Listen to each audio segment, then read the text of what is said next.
Good morning. I'm Rahel Solomon with your morning digital news brief for Thursday, July 27th. Investigators are working to figure out the cause of a deadly fire in Montgomery County early this morning. Firefighters say hoarding conditions made the battle against the flames especially difficult. A man in his 50s or 60s was killed in the fire. This happened on the 600 block of Garfield Avenue in Glenside. The victim's identity has not been released. Allentown Mayor Ed Pawlowski is expected in court today. Pawlowski and former Reading Mayor Vaughn Spencer have been indicted on bribery, fraud, and other charges. They're accused of doling out city contracts to campaign supporters. Both men deny the charges. Your utility bill could go up and natural gas drillers would pay a new tax, all under new budget legislation being voted on today in Harrisburg. The Pennsylvania Senate's plan would patch the $2 billion hole in the state's $32 billion budget for the fiscal year that started July 1st. The plan includes a new effort to capture tax revenue from internet sales.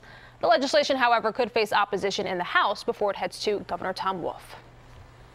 Now let's get a check on the forecast with meteorologist Katie Falinger. Katie, looks like you're tracking maybe some isolated showers. Yeah, today that's definitely the case. But tomorrow, I'm going to suggest that you all take your umbrella with you as you walk out the door, especially if you plan to be out for a good extensive period of time on Friday. Let's take a look at what's going on. We'll start there because that to me is the big weather story of our forecast in the next couple of days. We'll back up in the 7-day and talk about today in a second. So let's take a look here. So you have a warm front that's lifting through today and an area of low pressure that starts to ride along it tomorrow. Look at the kind of rain we're expecting out of this. Now, this is model data, but still you'd be talking about excessively soaking rain for a good portion of the area. This primarily will take place Friday midday into early Saturday morning. However, this is a storm that could throw us a curveball in that it might linger a little longer and throw back moisture onto the coastline, especially as late as Sunday, if not Monday as well. So we really need to keep a close watch on this one. It's trying to play games with us. Taking a look, though, at what the rest of today has in store and up its sleeve, 85 the high, just a spotty shower thunderstorm this afternoon or evening.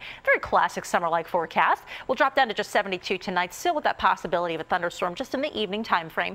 And then tomorrow, again, midday on especially is when that rain will start to soak our area, and it lingers into Saturday at minimum before we finally start to clear out completely, into next week sometime. Rahel? Oh boy, well, at least we have been warned, Katie. Right. Thank you. And remember, you can always get Katie's most up-to-date forecast and the latest stories right here on CBSPhilly.com. That's the latest for the Morning Digital Brief. I'm Rahel Solomon. Good morning.